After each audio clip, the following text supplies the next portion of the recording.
Olá pessoal, professor Rodrigo Assunção mais uma vez. Hoje eu vim aqui falar com vocês acerca da execução penal, progressão e regressão de regime. É possível a progressão ou a regressão de regime per saltum? Eu vou explicar para vocês, mas antes eu vou tratar rapidamente desses conceitos, o que é a progressão de regime, o que é a regressão de regime. Então vamos lá, mais um vídeo curtinho para que você compreenda essa particularidade, muito importante, tanto na prática como também em provas de concurso. Vejam só, a progressão de regime ela está prevista no artigo 112 da LEP, a Lei de Execuções Penais, Lei 72/10 de 84. A progressão de regime ela é admitida tanto para sentenciados com sentença penal transitada em julgado, como para sentenciados que ainda dependem de um julgamento de recurso. Nós temos a súmula 716 do Supremo Tribunal Federal que admite essa possibilidade. No entanto, prestem atenção, somente se admitirá, nesse caso aí, a execução provisória da pena privativa de liberdade quando o réu estiver preso, porque será mais benéfico a ele. Nesse caso, ele pode ter direito à progressão de regime. Então, nós temos dois requisitos que devem ser preenchidos pelo sentenciado para que ele tenha direito à progressão de regime. Os requisitos ou requisito objetivo estão previstos, como eu disse, no artigo 112, e aí vai depender de uma série de fatores. Se o réu, na verdade, não tem outra condenação, transitado e julgado, se ele é reincidente, se é reincidente específico, enfim, uma série de fatores em que ele deve cumprir de 16% a 70% da pena. Depois dei uma lida nesse artigo, é muito importante memorizar essas frações, porque elas são cobradas em provas, e houve também essa alteração do pacote anticrime em relação a esse requisito objetivo, a fração de pena a ser cumprida. Temos também o requisito subjetivo, boa conduta carcerária.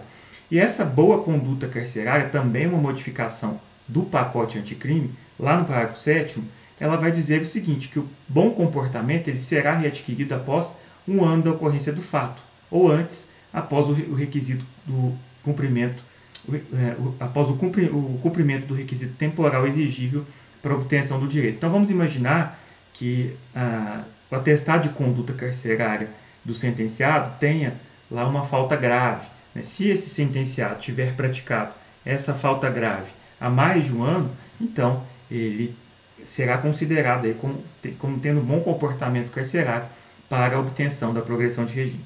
Então, requisitos objetivo e subjetivo, retirada essa dúvida, nós temos uma observação em relação a mulheres gestantes, ou que forem mães, ou responsáveis por crianças ou pessoas com deficiência, elas têm requisitos diferenciados. E mais uma vez, para não alongar muito o vídeo, eu peço a vocês que leiam lá o parágrafo 3º do artigo 112, memorizem esses requisitos, para que não errem na prova de vocês. Bom, gente, vejam só. O que é a progressão per saltum? Vamos imaginar que o acusado, sentenciado nesse caso, tenha sido condenado a uma determinada pena, por exemplo, 2 anos de reclusão, e ele cumpre essa pena no regime fechado, porque era reincidente. Ele vai ter direito, a depender do caso, até a cumprir essa fração de pena lá do artigo 112. Só que, por demora do Poder Judiciário, por exemplo, ele cumpre o requisito objetivo a mais e passaria a ter direito a ir do regime fechado diretamente para o aberto. Isso é que é a progressão per saltum, Por quê? Ele cumpriu o requisito, só que houve demora no seu processo, e aí essa demora imputável, por exemplo, ao judiciário, ele teria direito de progredir do fechado para o aberto, sem passar pelo semiaberto. Isso não é admitido pela jurisprudência dos tribunais. Então, eu trouxe aí um acórdão, mesmo que se reconhecesse essa mácula, o sentenciado não poderia progredir diretamente para o aberto, tendo em vista a vedação da progressão per saltum. Então, nesse contexto, não é admitida a progressão per saltum no âmbito dos tribunais superiores. Agora vamos lá. E a regressão de regime? Regressão de regime, o sentenciado, vamos imaginar, ele se encontra no regime semiaberto, ele já progrediu do regime fechado para o semiaberto. E nesse tempo de cumprimento da reprimenda, ele acaba praticando uma falta grave. Lembrando que as faltas leves e médias, elas podem, inclusive, ser tipificadas por legislação estadual e elas não vão acarretar, nesse caso, a regressão de regime, somente a falta grave.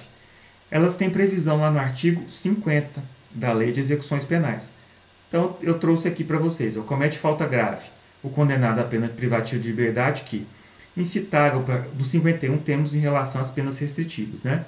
Incitar a participar de movimento para subverter a ordem e disciplina, fugir, possuir indevidamente instrumento capaz de ofender a integridade física de outro, por exemplo, o que dizem lá o chucho, né, que eles fazem para um instrumento que é feito pelos próprios presos, né, para machucar o outro preso, provocar acidente de trabalho, descumprir no regime aberto condições impostas, inobservar, por exemplo, o sentenciado, no caso de regime aberto, né, teria que ficar em sua residência em determinado horário, acaba não ficando.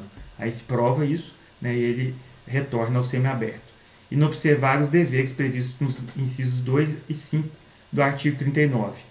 Tiver em sua posse aparelho telefônico, rádio similar, o chip, né, na verdade, ele não configura a falta grave, isso foi decidido recentemente. E, enfim, recusar a submeter ao procedimento de identificação do perfil genético introduzido pelo pacote anticrime. Todas essas hipóteses taxativas constituem falta grave. A apuração da falta grave ela deve ser feita por um procedimento administrativo no presídio ou na penitenciária. E aí, claro, deve ser observado o contraditório ampla defesa. Deve ser garantido o direito do advogado para ele participar desse procedimento para se apurar ou não a prática dessa falta grave. Existe a possibilidade do juiz designar uma audiência de justificação.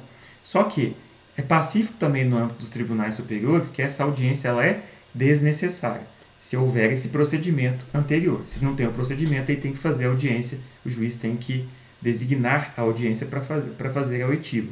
Salvo no caso de fuga, né? Porque aí é uma hipótese objetiva. Mas o juiz tem que fazer essa audiência se não houver esse procedimento administrativo prévio ou se o procedimento administrativo não tiver garantido ao sentenciado o contraditório ampla defesa. Então vamos lá. Na verdade são só 2 slides aqui, né? Então se o sentenciado pratica uma falta grave, vamos imaginar que ele está no regime aberto. A depender do contexto, né, e da gravidade do próprio crime, do tempo de pena que falta a cumprir, ele pode ser regredido do regime aberto diretamente para o fechado. Então, nesse caso, é possibilitada aí a regressão per salto, diferentemente da progressão, tá? Só que depende da circunstância, né? Para ele ir de um regime, por exemplo, inicial para o regime mais grave. E por último, é importante lembrar que é pacífico no STJ, que essa audiência de justificação ela é desnecessária. Desnecessária desde que tenha sido realizado o procedimento administrativo para apuração da falta grave com contraditório ampla defesa. Bom, gente, é isso sobre progressão e regressão de regime. Vídeo curtinho. A ideia aqui é só passar as principais informações sobre os 2 institutos. Agradeço mais uma vez a vocês que assistiram.